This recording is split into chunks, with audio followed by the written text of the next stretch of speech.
Слух – это один из способов восприятия окружающего мира. Звуки сопровождают нас с самого начала нашей жизни.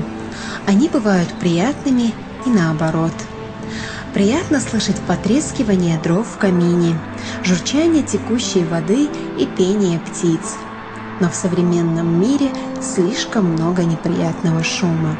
Рев двигателей автомобилей, грохот строек и шум улицы – все это сливается в надоедливый гул.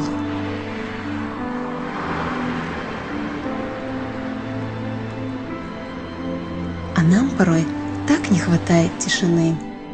После суеты современного города так приятно бывает окунуться в тишину, наполненную только приятными звуками.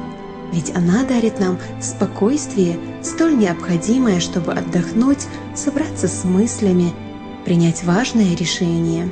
В поисках такой тишины мы устремляемся за город, на лоно природы, частью которой мы являемся.